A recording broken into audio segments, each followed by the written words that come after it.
On the promo card front, we thought it would be cool to create a mini legendary adventure around the location of the expo itself, the NEC in Birmingham. So what we did was to create alternate location cards based on the actual locations that are used in the expo itself.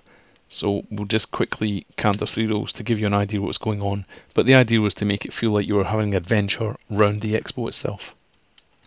The first location is based on the main trade hall. We've turned it into a Brethren Hall of Games. You can see barrels in the bottom right, a hearth over to the left, and various exits with Brethren stonemasonry going on. If you look carefully in the top right hand table, there's actually a tiny little game of Legends Untold going on. The Brethren Gaming Hall leads out to the piazza, which we've turned into a sewer for your benefit.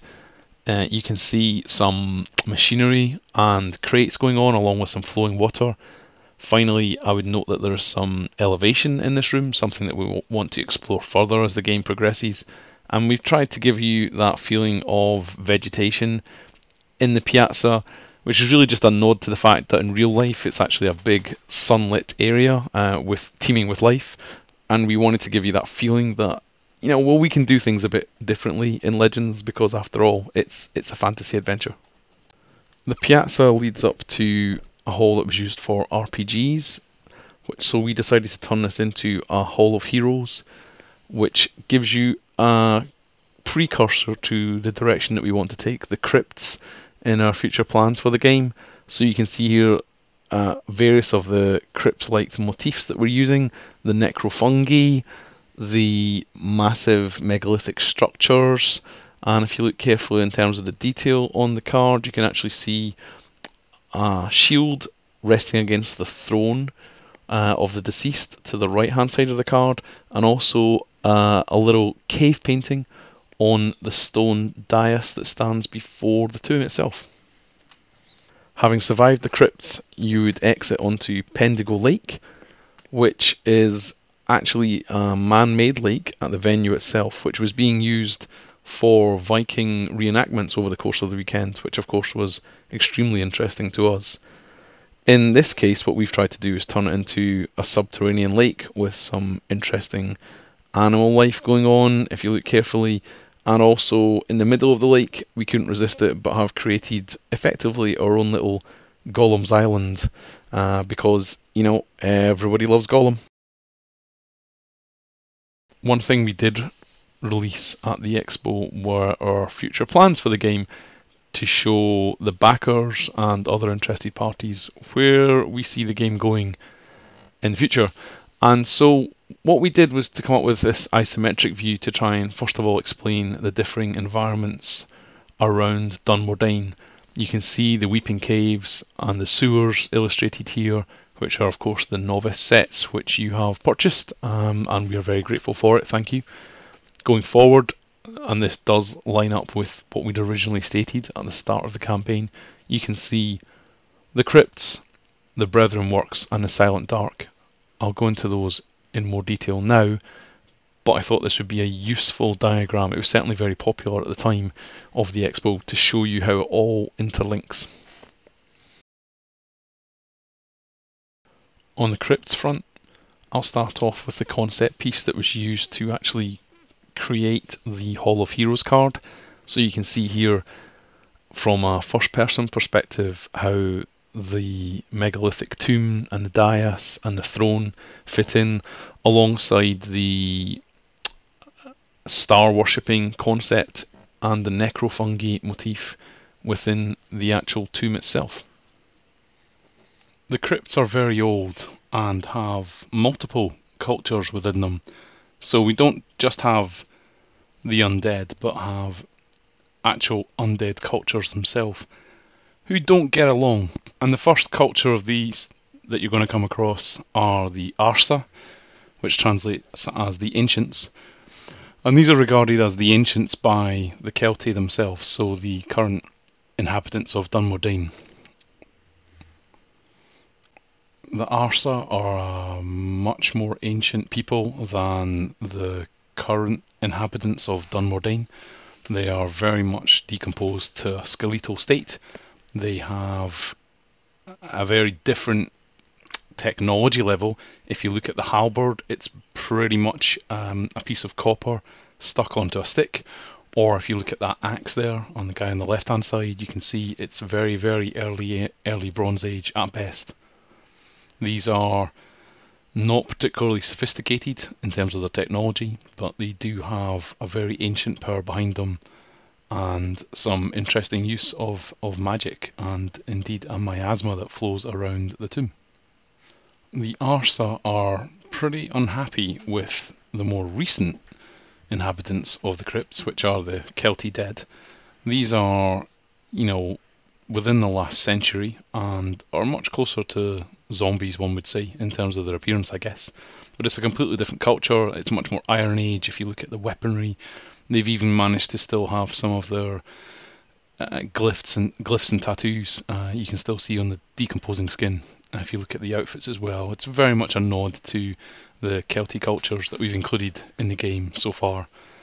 The Kelty dead and the Arsa do not get on, and it is, I don't want to give you too many spoilers, but it's going to be down to you guys how you're going to solve and survive this problem. If you're very unlucky, you might come across the Diafur, or Godmen, which predate the Arsa by many, many centuries, millennia even. And this is based on the concept that Paleolithic burials in Europe included nobles being buried with their horses and so forth, and we thought that that would make a really interesting thing to explore. So the Diafur are each unique and are so old and powerful that they have very distinctive looks. You are in effect dealing with a very ancient and powerful entity if you come across one of these, and you as a party will need to be pretty much on your toes if you want to survive unscathed. The crypts themselves have henge gates and megalithic structures, which the heroes will be able to use to transport across various parts of the environments in the game, and you're going to have to be careful how you use them and where you go with them, because you may end up in the land of the fairies, which is definitely not the euphemism that you think it might be. You really don't want to be going there, guys, if you can help it. So we thought it was a really interesting way of bringing together the historic bent that, of course, that we love and share in this world with the fantastic, to try and give you that enhanced sense of suspension of disbelief that you are playing something that could be quasi-historical but with fantastic elements. Beneath Dunmordain lies the Brethren Works, which has partly become infested by a new culture called the Faceted. The Faceted are a composite culture, the first element of which are the Sleekits, who are fairly clever, very dexterous, not particularly strong, but very, very good at making things, modifying things, anything that involves engineering, basically. They have prehensile tails, which enables them to hang from scaffolding when they want to fix or amend their works, and they have a real need for gems because it helps them fashion better tools, which of course they need to get on with their daily lives. The Sleekits, not being particularly strong, require some muscle to get on with their day-to-day life, really, and the projects that they wish to undertake for their masters. So we came up with the concept of bull slugs, and we have various different types of slugs here, which have, varieties of brake horsepower or brake slug power, if you like.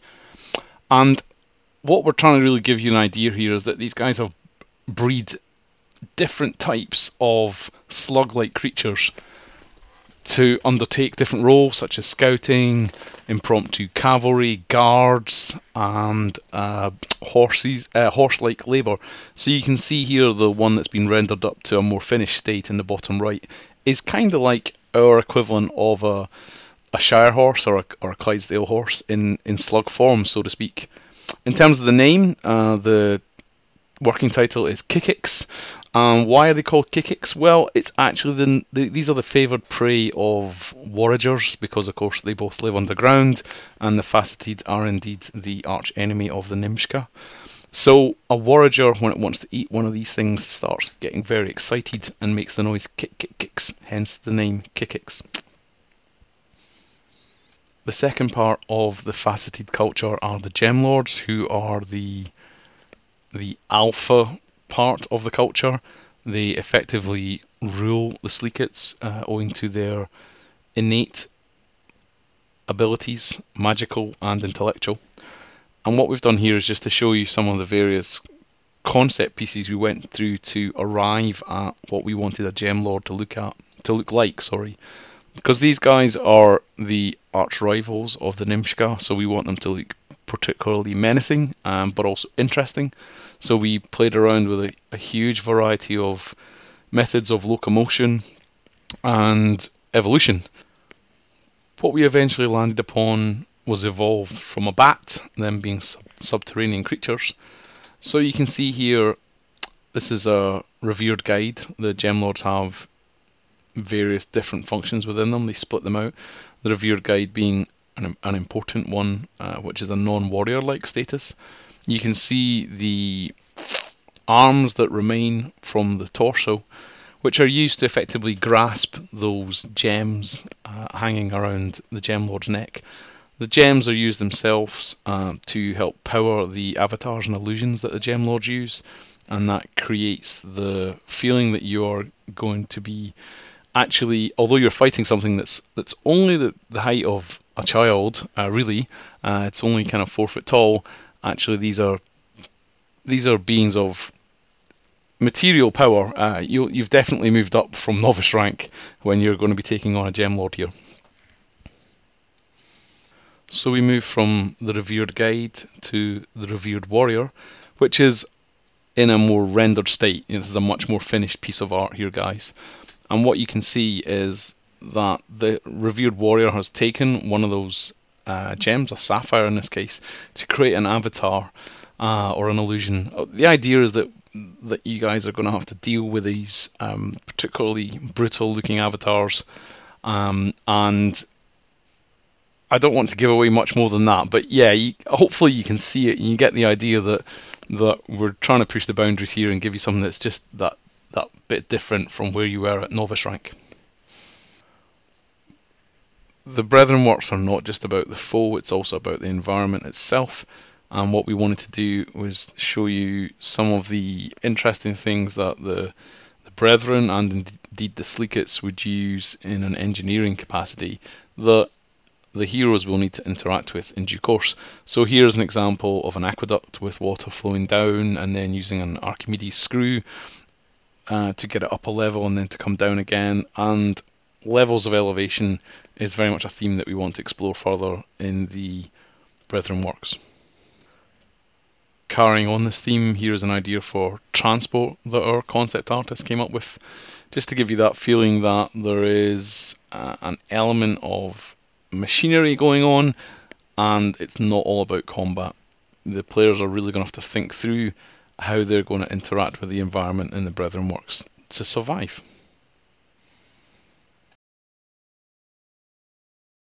The final location environment in the Apprentice set is the Silent Dark, which is an ancient way of crossing beneath Mordain, so crossing beneath the deep river or the Great River. And the idea here is that there are myriad interconnected tunnels and massive spaces, subterranean spaces, which only a few know about, which you can use to cross beneath the river and indeed interlink up with all the other parts of the environments. So the idea is that you can, in theory, flip between the environments to have interesting and radical adventures as you wish. Now, being realistic here, if we just went for the Silent Dark as we've shown it on the isometric view, we would effectively be trying to market to you guys completely pitch black pieces of card, i.e. there would be no light, which wouldn't make for a particularly aesthetically pleasing or fun game. So the conceit that we've come up with is this concept of ultraviolet energy. And yes, we're fully aware that humans can't see ultraviolet light, but of course it's a conceit that we've used to make the game happen. So that is why there are various shades of violet and blue going on in the Silent Dark. The actual energy source itself is basically the feces of a creature called an Earth Sun, and the Earth Sun feces in Legends Untold is probably one of the most rarest ingredients you can find, because effectively it has thermal energy within it, even a small piece of it. So it's, I guess, the equivalent of ambergris, the whale vomit thing, where you can effectively, harness it and keep it and use it and trade it even if required. But it's something of immense energy. So in this case here, you can see some harnessed energy to the right of the picture, and hopefully you can get an idea of the sheer scale of just one of the rooms within the Silent Dark. The party there at the bottom of the picture are truly dwarfed by the environment and the various things going on within the environment. If you look carefully straight ahead, you can see two eyes poking out. That could indeed be one of the aforementioned Earth Suns.